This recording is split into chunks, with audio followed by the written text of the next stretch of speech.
अस्सलाम वालेकुम स्टूडेंट्स। तो मैं हूं आपकी अपनी होस्ट, अपनी दोस्त, और एक नई वीडियो के साथ। तो आप सबको मेरी तरफ से अस्सलाम वालेकुम।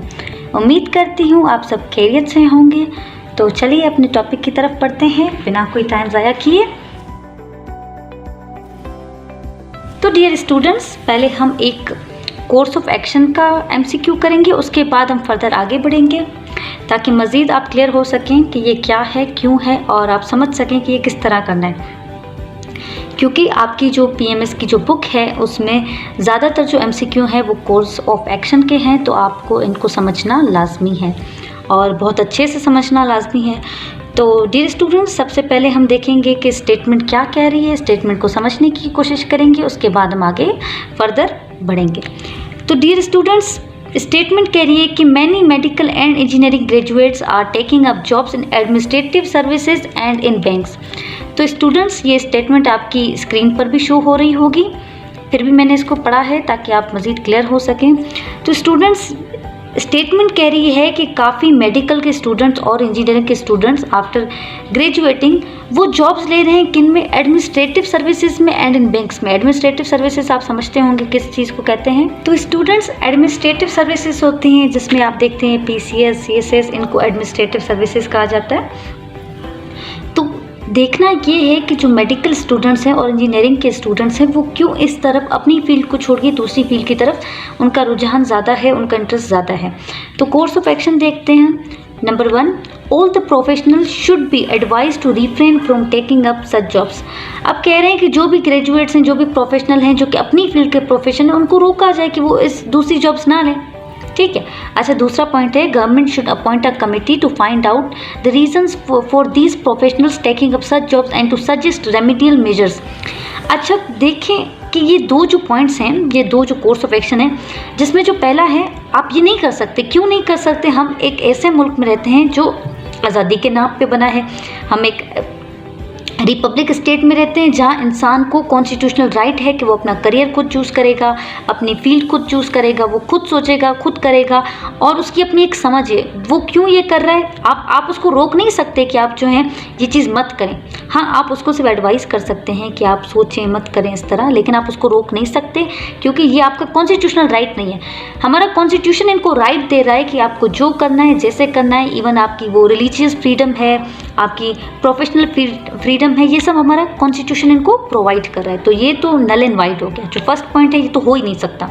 अच्छा, नंबर 2 है कि गवर्नमेंट एक कमेटी बनाए जो कि नोटिस करे, जो कि रीजंस देखे कि आखिर ऐसा हो क्यों रहा है, क्यों प्रोफेशनल्स अपनी फील्ड को छोड़ के दूसरे फील्ड की तरफ ज़्यादा अट्रैक्ट हो रहे हैं, उस तरफ जा रहे हैं, तो ऐसा हो क्यों रहा है। और अगर हो रहा है, जब उनको पता चल जाए कि ऐसा क्यों हो रहा है, उनके लिए सजेस्टेड रेमेडियल मेजर्स, फिर उनके लिए वो इकदाम उठाए जाएं जिससे वो अपनी फील्ड में ही ज़्यादा कंफर्टेबल फील करें, उनको अपनी फील्ड में ज़्यादा कंफर्टेबल फील करवाया जाए। इसके लिए कुछ मेजर्स उठाने पड़ेंगे।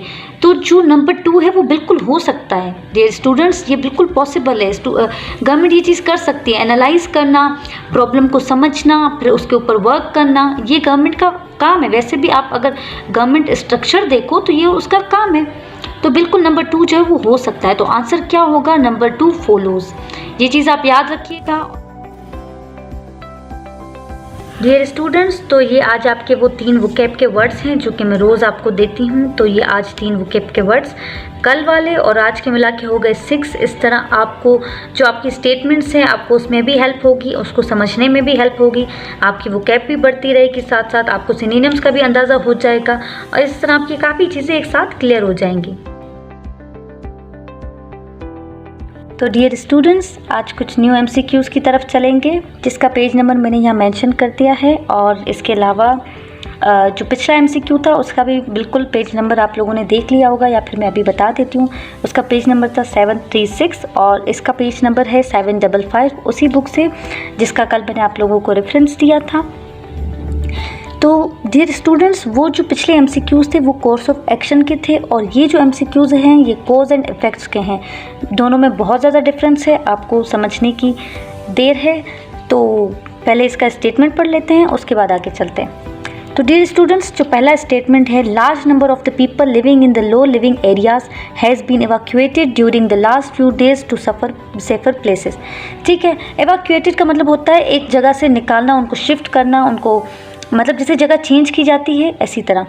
जैसे आप किसी जगह के नेटिव हो, वहाँ पैदा हुए हो, लेकिन वहाँ कोई मसला हो गया तो आपको वहाँ से निकाला जा रहा है, तो उसको एवाक्यूएटेड कहा जाता है। जब आप किसी मुसीबत भरी जगह से किसी को निकालते हो तो ठीक है। तो पहला जो स्टेटमेंट है वो कह रहा है कि भाई large number of people living in the low living areas, काफ़ी लोगों को, मतलब लार्ज नंबर ऑफ पीपल, कई ज़्यादा लोगों को लो लिविंग एरियाज़, जो बैकवर्ड एरियाज़ होते हैं, गांव देहात, ठीक है, उनसे निकाला जा रहा है during the last few days to safer places. उनसे निकाला जा रहा है पिछले कुछ दिनों से, और कहाँ भेजा जा रहा है? महफूज जगहों पे भेजा जा रहा है। अच्छा, जो दूसरा है, the government has rushed in relief supplies to the people living in the affected areas. अच्छा, गवर्नमेंट जो है वो उन जगहों पे जा रही है लोगों को रिलीफ यानी रिलीफ सप्लाई करने के लिए, ये कह सकते हैं आप, जो फ़ंड दिए जाते हैं। अच्छा, 2010 के सैलाब में आपने देखा होगा कि हमें फ़ंड्स मिल रहे थे, तो ये वही मिसाल है। जो गवर्नमेंट है लोगों को रिलीफ देने के लिए, सहूलत देने के लिए, राहत देने के लिए उन जगहों पे जारी, मुतासरा जगहों पे जारी, अफेक्टेड एरियाज़, मुतासरा जगहों पे जारी। तो नाजरीन, इसमें कॉज क्या और इफ़ेक्ट क्या है? अगर आप देखें तो ये दोनों ही इफ़ेक्ट्स हैं। अच्छा, लोगों को निकालना क्या हुआ? इफ़ेक्ट हुआ। कैसे इफ़ेक्ट हुआ?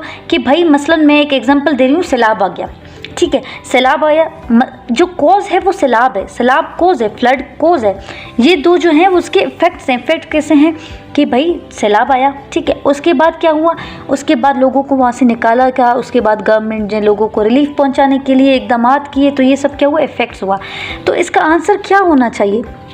इसका आंसर यही होगा नाज़रीन कि भाई ये जो दो हैं, ये एक इंडिपेंडेंट कॉज के, ये दोनों इफ़ेक्ट्स हैं किसके? एक इंडिपेंडेंट कॉज के। फिर भी मैं आपको इसका जो आंसर है वो बुक से भी दिखा देती हूँ, क्योंकि मैंने यहाँ इसके ऑप्शंस नहीं लिखे थे, क्योंकि वो काफ़ी लेंथी थे। मुझे लगा कि मैं बस इनको समझा के बता सकती हूँ। जो इसका आंसर होगा वो यही होगा कि भाई ये बोथ जो इफ़ेक्ट्स हैं, ये इफ़ेक्ट्स हैं दोनों के दोनों, इनमें से कोई भी कॉज नहीं है। आपने इस बात का ख्याल रखना है कि ये दोनों इफ़ेक्ट्स किसके? एक इंडिपेंडेंट कॉज के। इंडिपेंडेंट कॉज क्या है? फ्लड का आना। एग्जाम्पल दे रही हूँ, फ्लड का आना हो सकता है, अर्थक्वेक हो सकता है, इसके अलावा कोई और चीज़ हो सकती है, मतलब ऐसी चीज़ जिससे कैजुअलिटीज़ हो रही हैं या जिससे लोगों को नुकसान हो रहा है, बस वही। तो डियर स्टूडेंट्स, ये वो स्टेटमेंट जिसको अभी अभी हमने सॉल्व किया, तो आप देख सकते हैं इसका राइट आंसर क्या होना चाहिए। आप अभी बता सकते हैं कि इसका राइट आंसर क्या है। आप देखें और फिर खुद मुझे कमेंट सेक्शन में बताएं कि इनमें से आप किसको as a right answer consider करेंगे, A, B, C, D और E। तो डियर स्टूडेंट्स, बढ़ते हैं अपने नेक्स्ट MCQ की तरफ, जिसकी स्टेटमेंट है, large number of people have Fallon sick after consuming sweets from a particular shop in the locality. अच्छा, ये जो स्टेटमेंट्स मैं पढ़ रही हूँ ये आपकी स्क्रीन पर शो हो रही होंगी, लेकिन मैं फिर भी पढ़ रही हूँ ताकि आपको आसानी हो। अच्छा, तो जो दूसरी स्टेटमेंट है ये भी पढ़ लेते हैं। Major part of the locality is flooded and has become inaccessible to outsiders. देखिए डियर स्टूडेंट्स, यहाँ पे दो स्टेटमेंट्स दी हुई है जिनको हम समझते हैं कि पहली स्टेटमेंट कह रही है कि भाई लार्ज नंबर ऑफ पीपल, काफ़ी ज़्यादा लोग क्या हो गए? फैलन सिक, बीमार हो गए हैं। क्या खाने के बाद? आफ्टर कंज्यूमिंग स्वीट्स, मिठाई खाने के बाद, फ्रॉम अ पर्टिकुलर शॉप, यानी कि एक पर्टिकुलर शॉप से, इन द लोकेलिटी, ठीक है, यानी कि एक मोहल्ला है, लोकल जिस तरह कहते हैं ना कि भाई शॉप का नाम नहीं लेकिन इस मोहल्ले का है, लोकल जिस तरह शॉप्स होते हैं ना, ठीक है, कोई नाम नहीं है, बड़ा सा कोई बेकरी नहीं है शहर की सबसे बड़ी बैंक की या जिसके ब्रांचेस हो, ऐसा कुछ भी नहीं है। लोकल शॉप से मिठाई खाने के बाद कुछ लोग बीमार हो गए। अच्छा, दूसरा क्या है? Major part of the locality is flooded and has become inaccessible to outsiders, ठीक है, major part of the locality is flooded, ठीक है। अब कहा जा रहा है कि जो फ्लड की वजह से, जैसे अभी आपका मोहल्ला है, आपका इलाका है, वो क्या हो गया?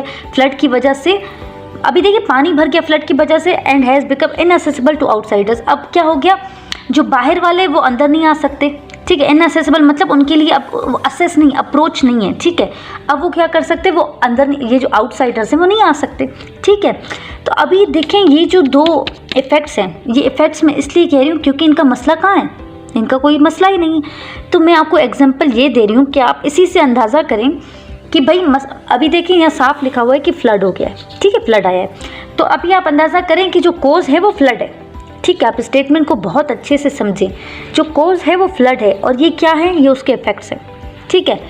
क्योंकि अभी देखिए इसका आंसर क्या होगा, क्योंकि ये दोनों इफेक्ट्स हैं। एक इफेक्ट है कि भाई लोग स्वीट्स खाने से क्या हो गए, बीमार हो गए। दूसरा इफेक्ट है कि भाई फ्लड की वजह से आउटसाइडर्स को लोकल एरिया पे असेस नहीं है। तो ये दोनों क्या हुए, इफेक्ट्स हुए किस चीज़ के, एक ही इंडिपेंडेंट कोज के। कैसे, अभी वो कोज क्या है, फ्लड एक कोज है जिसके ये दोनों इफेक्ट्स हैं।